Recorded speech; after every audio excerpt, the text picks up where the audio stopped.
Well, welcome to West End Resilience Live. Today we're joined by Anne Pitcher, who is the Managing Director of Selfridges Group. She'll be looking at how the luxury department store has adapted to lockdown, its plans for reopening, and thoughts on what the future holds for retail.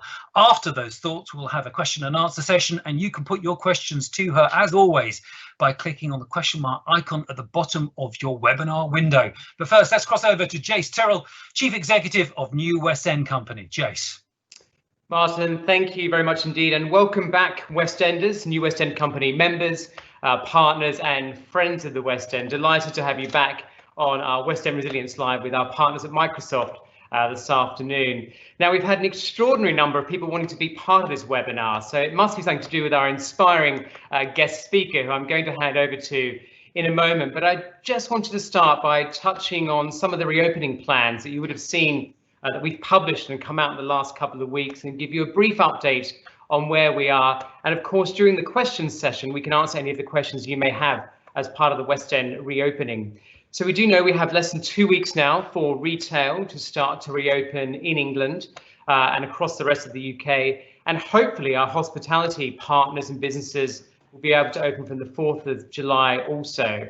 And our top priority all the way along, planning and thinking about the measures for reopening, has been about a safe and sustainable reopening for the West End. And that's important for obviously our colleagues coming back to work, but also our customers, and starting to build that confidence to come out and spend time in public spaces. So we launched our updated guidance last week, and this has been very comprehensive. And I really want to thank all of your input. Over 150 members have given us insight from your operations in China and in Europe on how you've been approaching social distancing, hygiene measures, what you've been thinking about for your colleagues and customers. And that's been incredibly helpful for us as we've fed back into government, and also some of the plans for the West End reopening as well. I'd also like to give a massive shout out to the team at New West End Company, who have been working tirelessly with all of you, a lot of your colleagues on the ground, our members of New West End, to really understand your requirements as you start to think about reopening in the next couple of weeks ahead.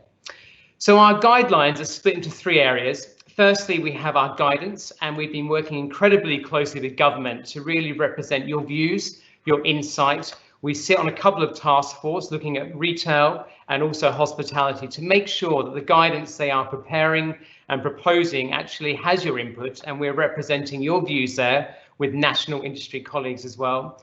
We've also been working at the London level with Transport for London. We know incredibly challenging the transport issues, particularly public transport, helping them look at their guidance for businesses and also colleagues and customers coming on public transport. And I think with that, we're going to have to be agile and flexible and see how the public network responds in the next few weeks and also the months ahead, and what other measures perhaps need to be put in place to support access and transport into the West End. And then very locally, working with our partners at Westminster City Council in terms of extra measures to improve the streetscape, the pavements, extra bicycle facilities, and also walking routes, and working with our partners at the Crown Estate on Regent Street to really maximise the pavement space there for colleagues and customers coming back in. So all of these guidelines are available in our reopening phase 1 document, which you can get on our website.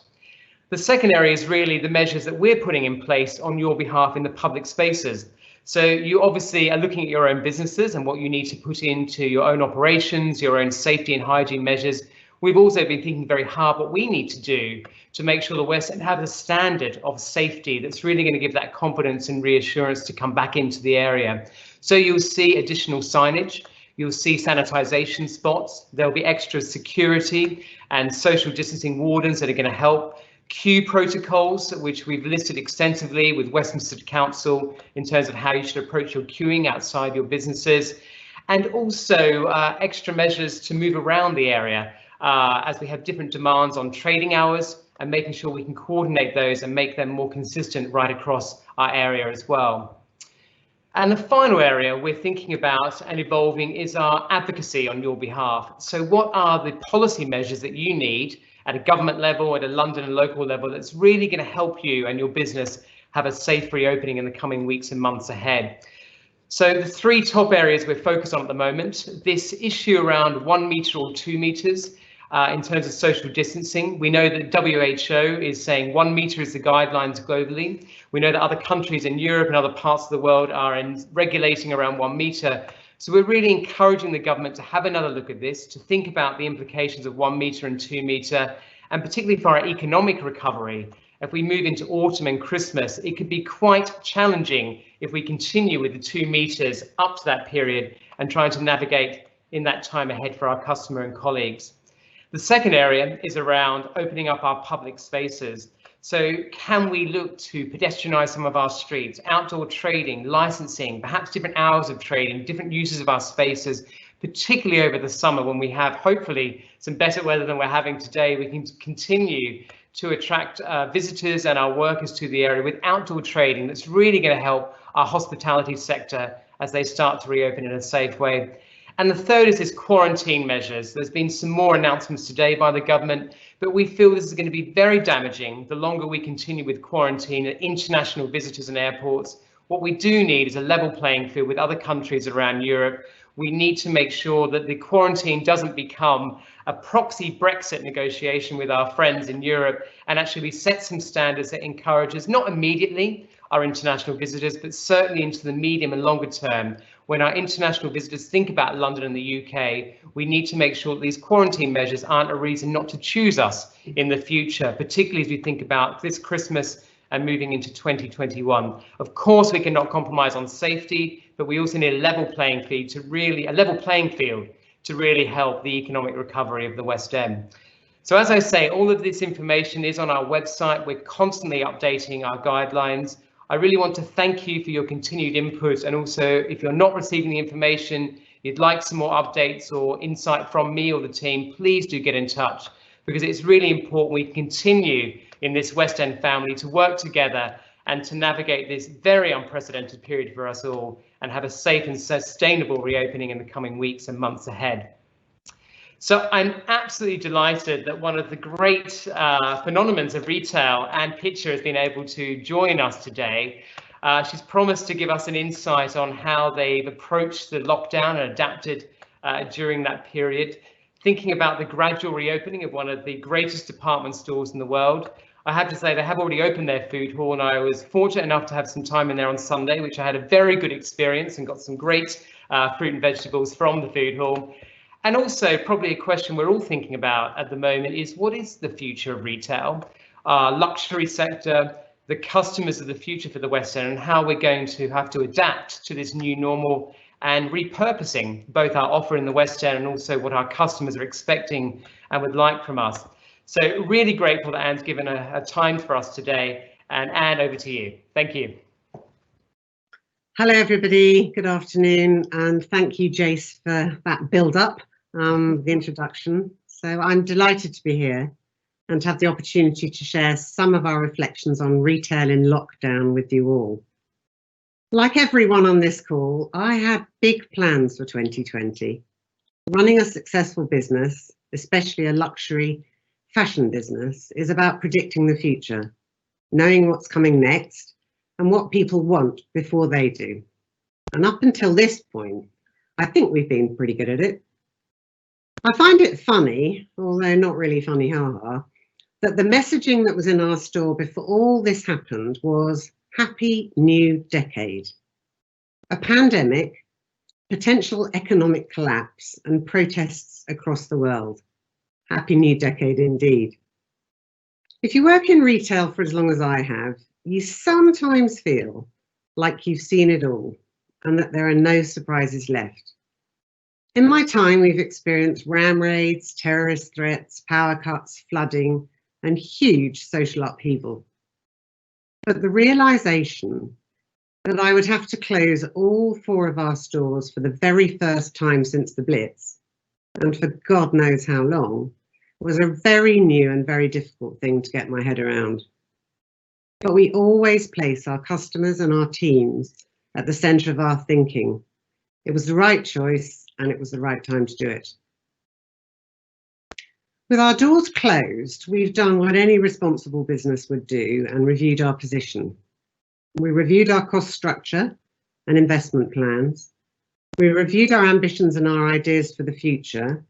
and we've taken advantage of the government subsidies that were on offer to ensure that we are still here for our team and our community when all this has passed. During this time, we've tried hard to stay in touch with our teams using the platforms we have for them to share their concerns and ideas with us and one another. The many communities that already exist, whether they are the Green Warriors, the Values Ambassadors, or the Well-beings, have all contributed to the initiatives of recent weeks, and I would like to thank them. Our ideas about ways of working have been changed forever.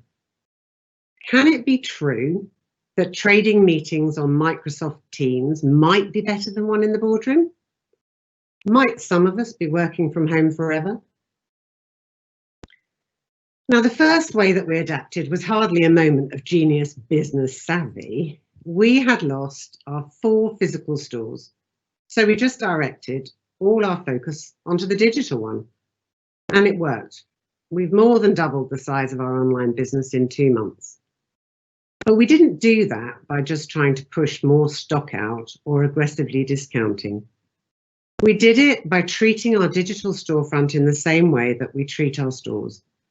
We have always been more than just a shop. We create social spaces, which are an essential part of the local community where everyone is welcome. And we have sought to deepen our relationship with our customers during this time. Through both our website and our social channels, particularly Instagram, we've been able to connect with our community and strengthen the bonds between our business, our creative partners, and our customers. We've massively increased the rate at which we create editorial content. We've worked with artists on our new Creativity is Not Cancelled series, and we've run a digital community initiative called the Kindness Challenge. And these have landed because they showed our customers the human side of Selfridges during a unique moment in time where they didn't want to buy from a faceless, monolithic brand. They wanted to buy from real people. But no sooner than we'd started to get our heads around running a digital business in a pandemic, than we had to get our heads around opening a food hall during one. I've already mentioned that Selfridges was built on being a social space. Now we had to be a socially distanced one. A community of belonging when the team member serving you is wearing a mask and standing 2 meters away. Now, I don't think for a second we've solved the challenge of socially distanced shopping, but I think we might be getting closer. We started by making our team members feel comfortable, safe, and cared for. We offered temperature checks, face coverings if they wanted them, and free food and drink to keep them going. With our Full Fridges initiative, we also fill the fridge of one member of our team in the food hall every week until the store opens fully as our way of saying thank you. For customers, we implemented a queuing system outside, which of course is now the norm. I'm looking forward to the time when a queue outside our stores means we've done something right again. We've also implemented a one-way system, limited the number of people in store at any one time, added Perspex shields at checkouts, and encouraged cashless transactions. And rather quickly we learned that signage needs to be larger and more obvious to help and reassure customers. We started off with shorter hours, but after the success of our reopening, we are extending them. So that's all the dry, practical, and by the way, really difficult stuff out of the way. The exciting things started on the first day when we opened and were giving every customer free flowers. We also shifted the product and service offering to reflect a new normal. We created meal kits, essentials boxes, and make your own food packs. And these have all been so popular that I believe they'll be a permanent addition. We also introduced a delivery offer for local customers in our electric van.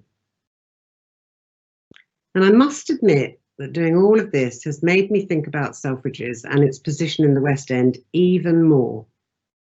We are undoubtedly an international brand. Although most of our customers are local and live in the UK, many come to us from all over the world, or at least they did. Whilst travel will remain difficult for months to come, we're excited to further strengthen our position as a British brand, still international in how we view the world, but focused just as much on the everyday essentials of life as we are on the super luxe. And now the next challenge is here, reopening stores. To make sure that this is a success, we are approaching it through the lens of the customer. What will they need? How will they want to shop? What are they coming in for? And how do we keep them safe and healthy while they're doing it? The first concern for customers is actually getting to our stores. But with the help of NUWEC and local councils, this journey will be less stressful in the West End because of clearer signage everywhere, clearly signposted walking distances so people can avoid public transport, and some of the many safety initiatives that will be in place. This may finally be the time to pedestrianise Oxford Street, because after all, it's been pedestrianised for weeks already. Secondly, we understand that customers will be coming into store with a purpose, a dedicated shopping mission. And we are anticipating that many customers, as they did in our food hall, will be shopping for others and for gifting. Other customers will be looking for services and support for their shopping journey in new ways. When they arrive in store, we will do whatever we can to make the journey as easy as possible for them. Social distancing measures in place, clear signage, fewer customers in store at one time, screens at tills and between escalators, and new training for teams to make all of this possible. But when customers start to walk back through our doors and the doors of other businesses later this month, they're going to be looking for more than just well-executed health and safety policies. It's my belief that for the past couple of years, we've seen a meaningful shift in what customers want from businesses. They're looking to do more than just spend money. They want to support brands with a purpose. And these past few years,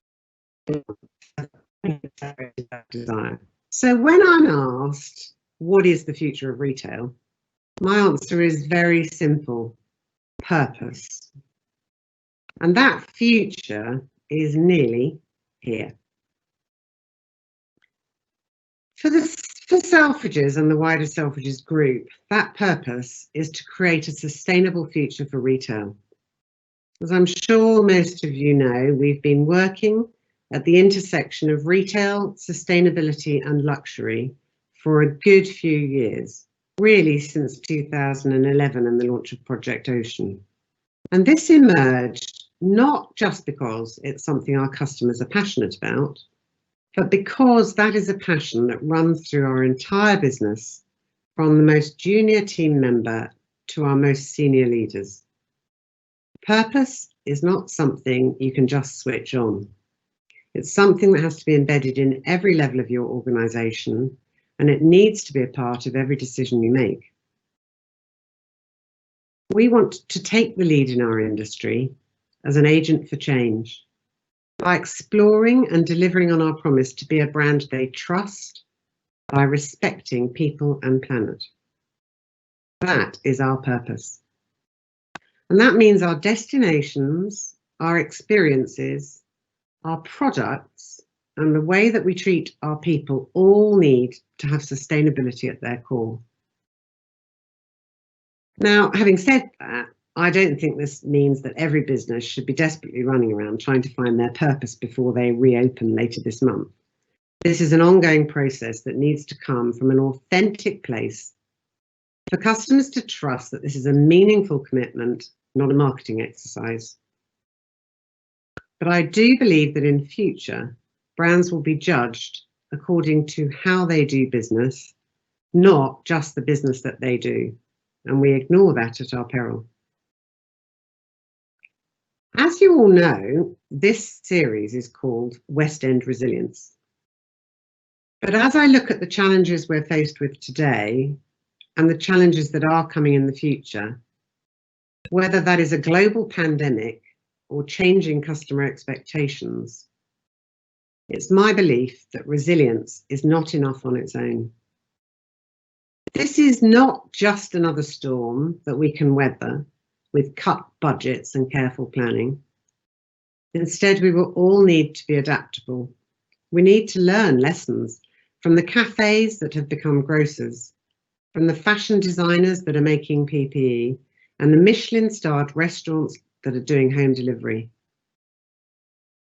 There are many things from this pandemic that I never want to experience again.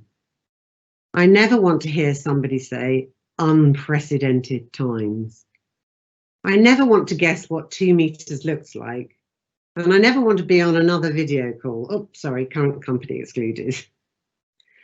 But the ability of companies to adapt, both our own and others that I have seen, has filled me with such hope for the future of retail and the future of the West End.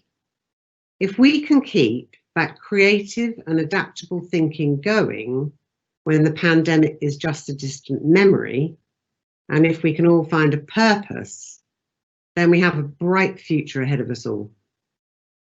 Thank you. I'm sure you spoke for many people when you talked about and I won't say the word, but it begins with you. Thank you very much indeed for that, Anne.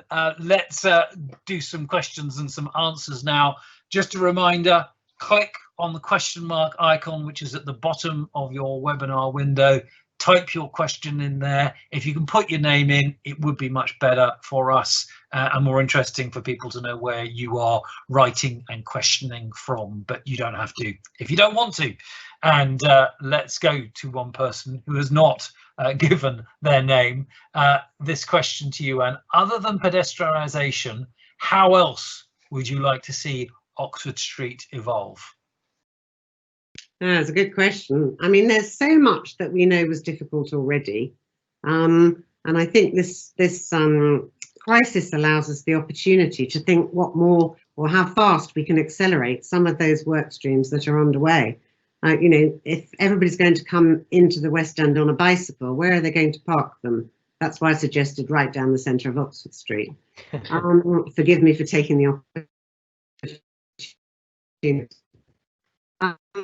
Safety, you know, crowded tubes. I think people are really worried about coming to work, and you know, I don't think we have all the answers, but the pure kind of challenges of embracing all of those issues before you even start your day, I think are so much. So trying to help people wherever we all can, if we can provide places for people to park their bikes, or parking opportunity for people that can come in cars, or staggered shifts, or I think anything we can think of to make those journeys easier, we should think of, and we should think of them quickly.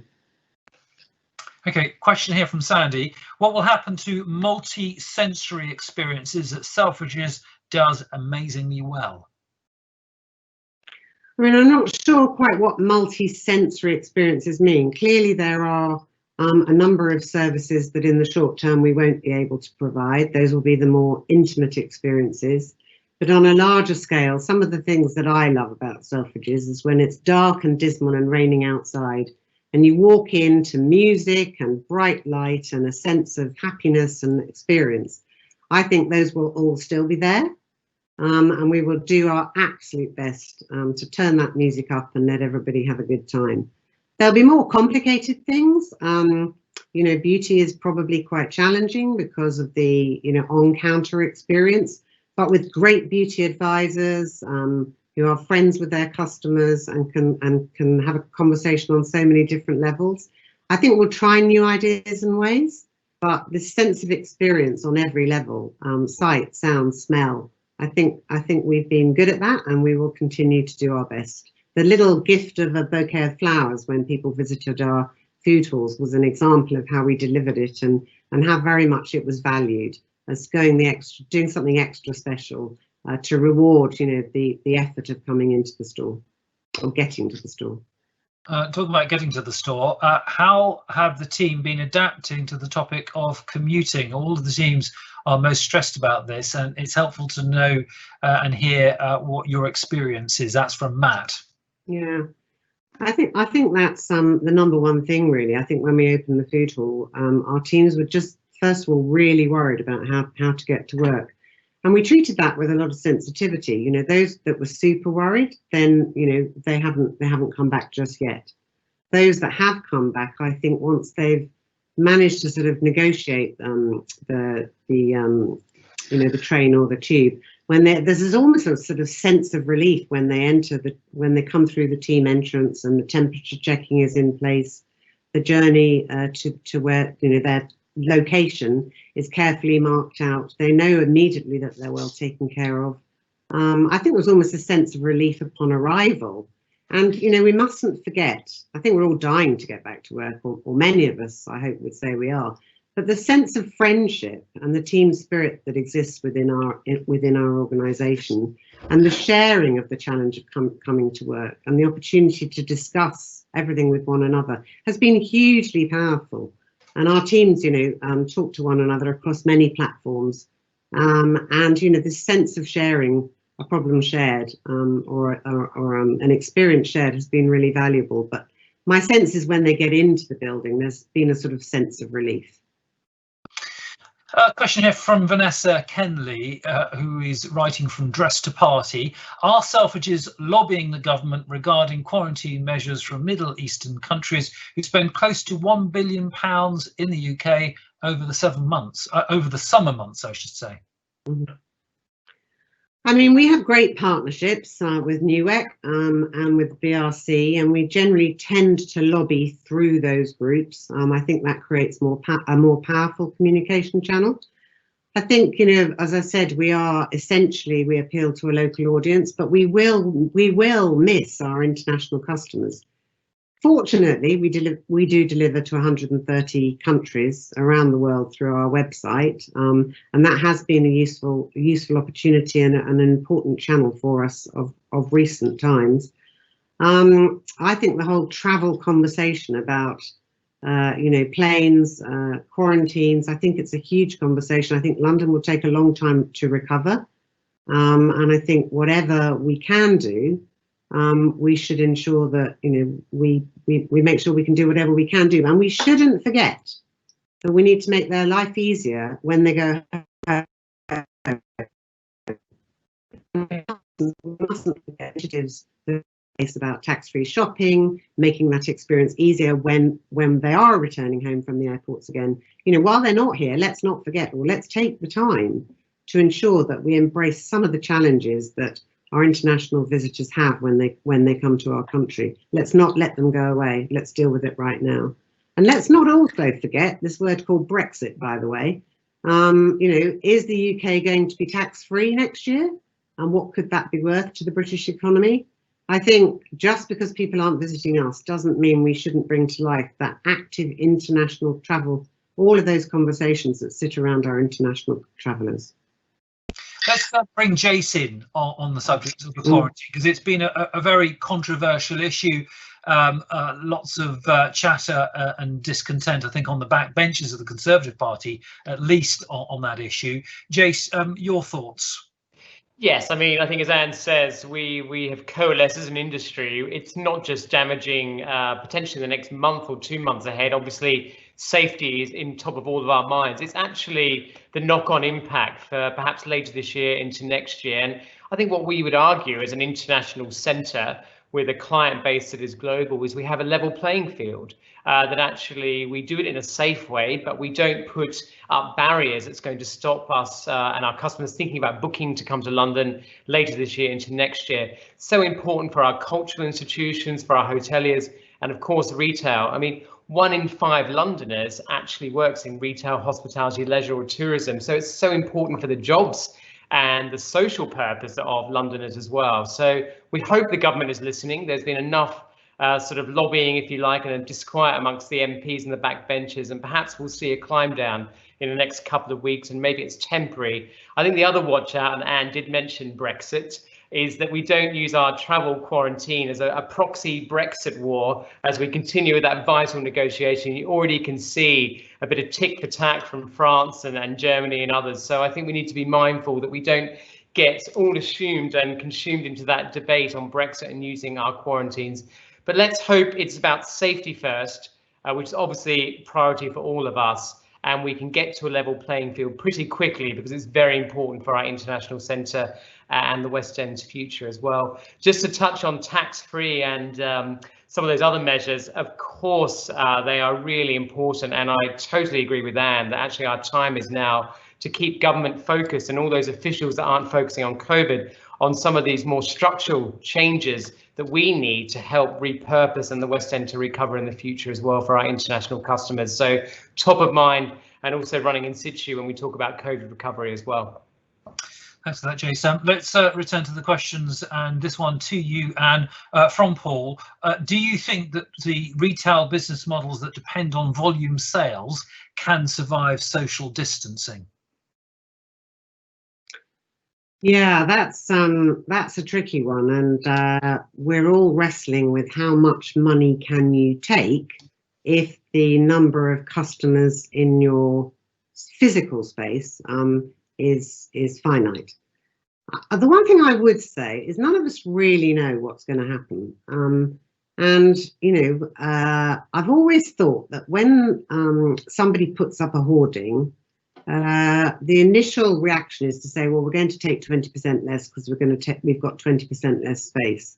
And I've always kind of ignored that. I think that we need to be really careful that we don't put ourselves in a position where we blame performance on the amount of people that are in our stores. I think high transaction spaces are complicated, but we have to turn to other metrics of performance. We have to turn to conversion. We have to look at, you know, average units per transaction. We have to look at a very different set of metrics to the ones that we've used so far. We have to look at providing different service solutions. So for those customers that know what they want, can they shop by appointment? Can we extend our hours on a one-to-one appointment basis?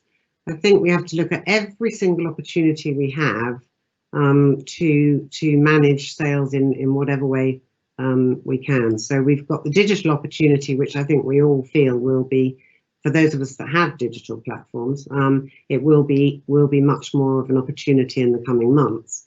I don't know the answer, I don't think any of us do, but I would caution that we use the amount of people we can get in our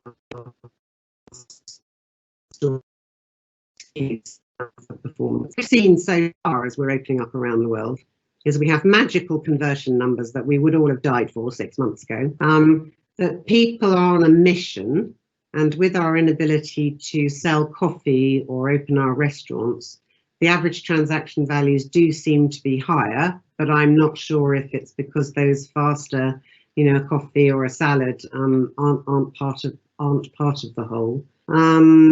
But yeah, the biggest question is how much money can you take during what trading hours, through what channels? And you know, there are new initiatives that many of us have got in our businesses that aren't actually fully dependent on people coming into the shop to spend money. So we've all got them. But yeah, tricky one, but I wouldn't blame poor performance on it. Question here, are you considering keeping fitness rooms open? And if not, do you think it will affect your sales? I think you may mean fitting rooms. Sorry. You're completely right. The fitting rooms. Sorry for that. Although, of course, fitness remains a whole conversation. And an important one. Yeah, exactly, an important one. And you know, we will be introducing more fitness ideas, products, you know, services around fitness. But fitting rooms, we would like to open them. We would like to be sure that we can open them carefully, obeying all of the guidelines. But I do think we have to find a way to open them if we can ensure that they're safe, because one of the main reasons people go shopping is so they can try stuff on. So provided, and to be honest, we're still dealing with the absolute detail. I would like to be able to, yes. Okay, there's a question here from Mark. Hi, great to hear from you. For Selfridges in London, are you planning on operating all of the stores from the 15th and all of the usual services you offer in store? If not, which ones will change and not reopen? All stores in the UK will be open, and we will. I think it's some of the more intimate services, and in the early weeks, some of the restaurant, coffee and those kind of spaces that they'll have to open a little bit later. But some of the more intimate beauty services will be more complicated, and we'll take our time to ensure that we do it well. I think we've already had this one, but maybe there's something that you want to add that you didn't address last time. It's from Tanya, and she says, you are so well known for your experiences and events. How will you translate these into virtual events? Well, we will still hold events and campaigns, virtual and physical. And I think actually you would only have had to have visited the food hall, and Jace, you referred to it earlier. But we've done some lovely things in the food hall, and I think people have enjoyed the shopping experience. So yes, I mean, we will do more virtual events, but we'll do smaller, more intimate events. And actually, one of the opportunities for Selfridges is, because we're so big and we have had until now the gift of so much traffic, some of the things that would be more intimate we found quite difficult to do.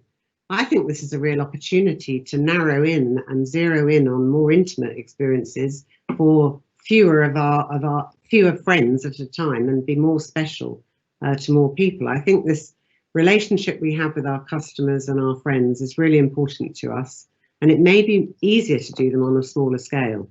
So we will have some surprises, of course, for when we reopen and as we move into July and August. And I'm excited about some of the things ahead. So Selfridges without experience wouldn't be Selfridges, but we'll do it in a different way. Question here from Samuel. Will it be mandatory for staff and guests to wear masks when entering Selfridges? Well, we have to call them face coverings now, by the way. No is the answer. I think all of government advice is that social distancing is the first and most effective thing. But of course, some people may prefer to wear masks, and they are in ready supply for anybody that would like one, whether they're our team members or our customers. But and if we talk advice, then I think that's where we start. But those that want to wear facial coverings, we have them available. We will have them available for those that would prefer. Okay, question here from Chris Shaw from Fitzwest. A minor but important aspect of the West End reopening are the health and hygiene aspects. Will stores like Selfridges have operational loos, as many of the takeout food and beverage premises when they initially open do not? Where will the public go to the loo or to go to wash their hands? Gosh, there's just so much stuff, isn't there? If I'm honest, I can't answer that question directly at the moment. If I could tell you how many people were building a work stream around how much we need to do. They aren't open at the moment. They will be open, of course, for our teams. I'm sure we would like to open them for our customers, but I'm not going to promise I know the answer at the moment. As with so many things recently, we're asked questions hourly, and we just have to work it all through. We've got until the 15th. I can only tell you there's an army of cleaners, there's an army of people in the store at the moment preparing our opening, and you'll all know better than me, it's much more difficult to open a store than close one down. So I'll take that one, and I will come back to it. I will make sure we're clear in our policy as we open up. I think Jace has got something to add. Jace, come in there.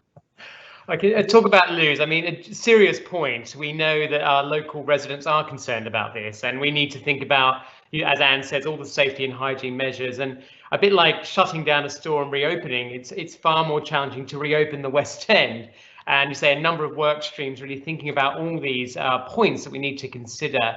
We are talking to Westminster Council as well. Can we look at public facilities, some extra facilities? Because we do know it's going to be challenging and people do need to wash their hands and use the loo when they come to the West End. So I think let's pick it up. You know, we've got a couple of weeks away. We need to be agile and flexible as we get into July and August as well, but certainly one that we have picked up, and there's a strong sense that we need to get on top of this, which we will do. So I thank our local residents for raising it with us. An interesting point here from Lee for you, Anne. Have you learned anything useful from your other overseas stores that you can use in London? I suppose he's specifically referring to the reopening. Yeah, I mean, I think all of us, I'm sure, have been looking to all the findings out of China, Asia and around Europe as people have come out of lockdown and reopened their stores. And we've all, I'm sure, been preparing pages of forecasts and numbers to give us an idea of what we think will happen. And they've been changing weekly, as first of all, we thought we'd be locked down for 6 weeks, then 8 weeks, then 10 weeks, and now maybe 12. And in some countries, hardly any weeks at all. So we've learnt from around the world, and we've learnt from within our own business as well. What we've learned so far is business is a little bit better than we thought it might be, which is good, but I'm not sure whether this is built up demand, which may level out in a few weeks' time, but encouraging at least.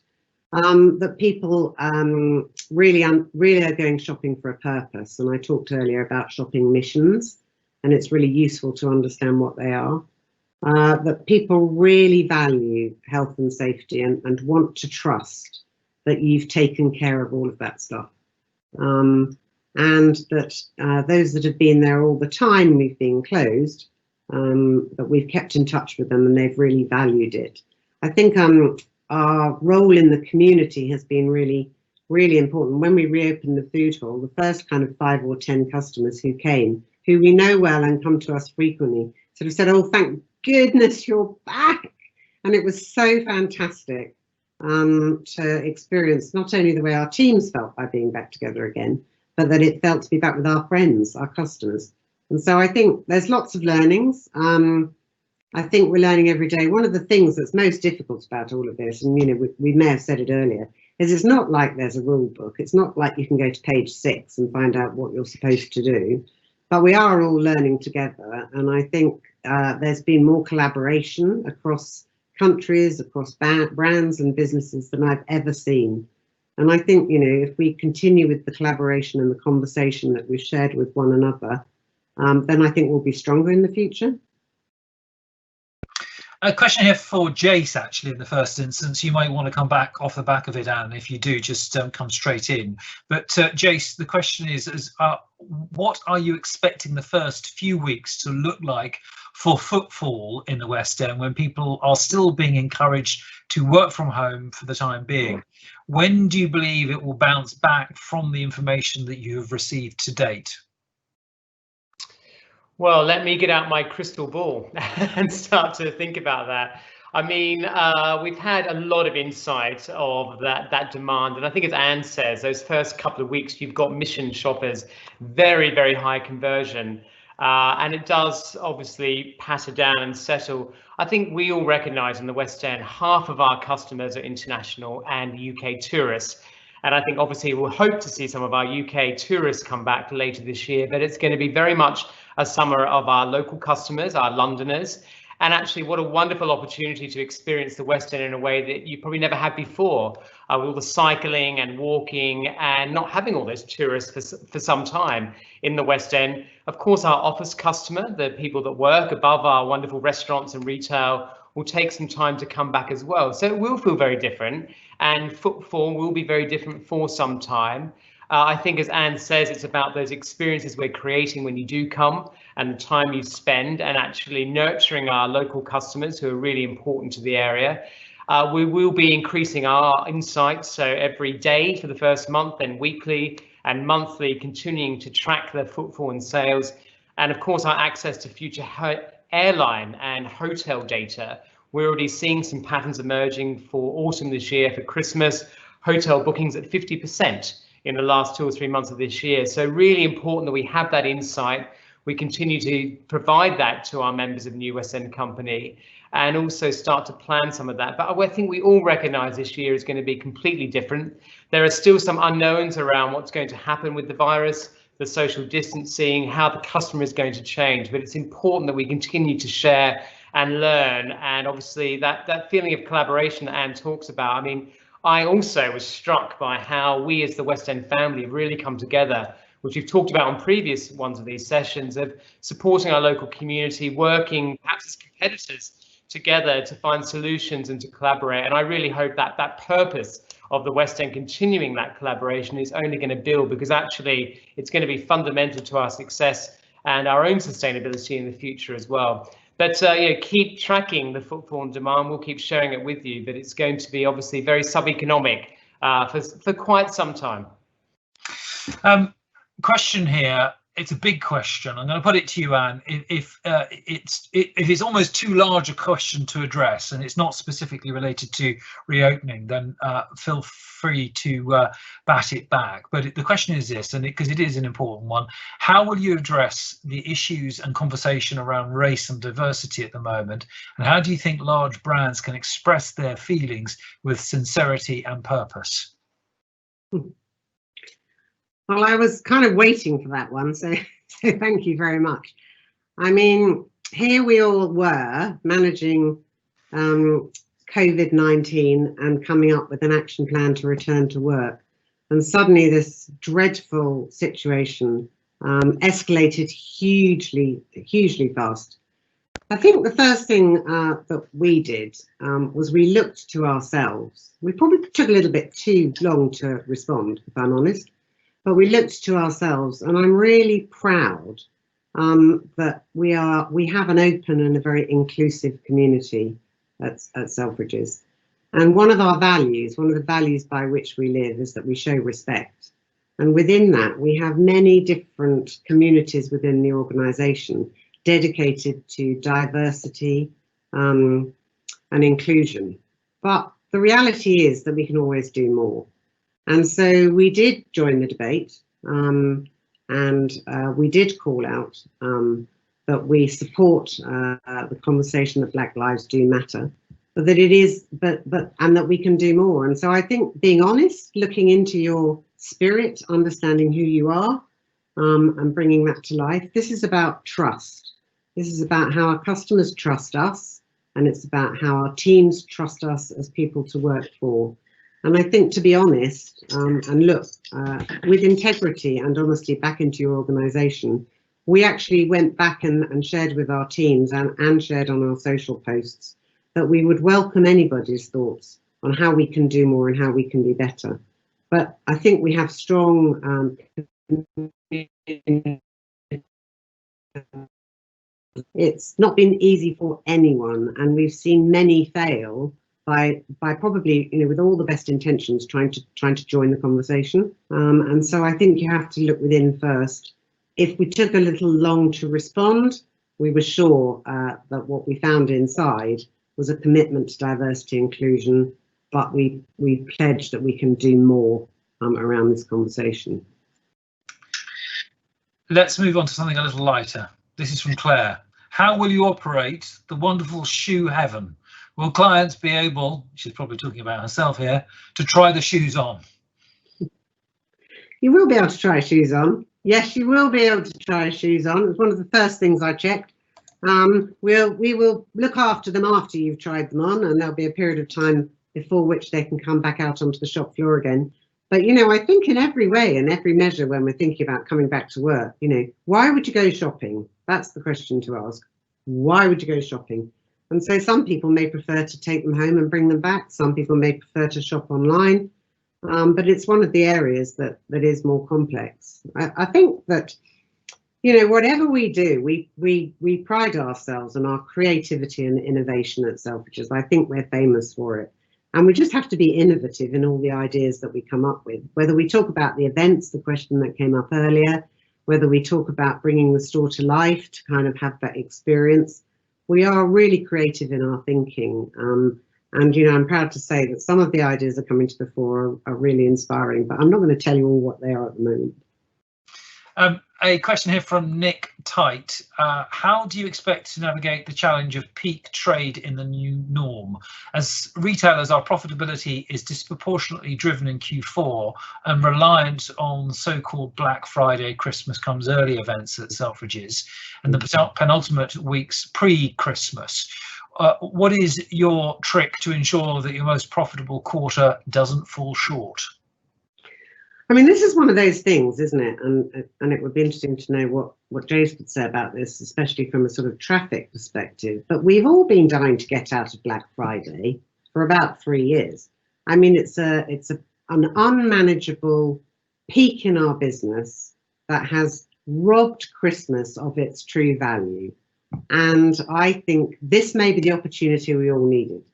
We have to think really hard about what that means for the numbers. But, you know, I think this sits well alongside a healthy conversation about the cadence of markdowns in the fashion industry and how we all manage that. And of course, in some measure, the reins have been taken out of our hands because we're not really going to get autumn deliveries for a few weeks. You're absolutely right to ask the question. But I think we've all got distribution centres and websites that are crippled by 4 weeks where we welcome an intense level of traffic. And we have to find a way to level that out and bring back Christmas, I say. Bringing back Christmas does sound like a good idea. Let's look at this question here from Tanya. I think you may have had one already, but it's a good question, so we'll let you have a second. Which category do you think most of your customers are most looking forward to shopping again? Do you know, I think most people are looking forward to getting out, being with their friends and families, looking at great shops, and being inspired again. I'm really bored looking at my wardrobe. I can't wait to get out and look at other things. I think the sights, the sounds, the smells, those sensory experiences that somebody asked earlier, I think they're what we're all looking forward to. And, you know, the social space that is Selfridges and its role in the community. That's what people enjoy. And if they enjoy it, they'll buy something. So I'm not sure it's, you know, some categories have done better than others, of course. But I think it's the excitement of getting out again, being with our friends, and exploring, you know, we have to allow our eye to travel and we have to enjoy what we see. So I think people are just looking forward to getting out again. As long as they're healthy, as long as we can look after them, and as long as they can stay safe. And I think we have to assume that they trust us to do that, and we have to inspire that trust. What will the trading hours be? Well, we opened when we opened food, we opened 11 till 6, but actually we extended it till 7.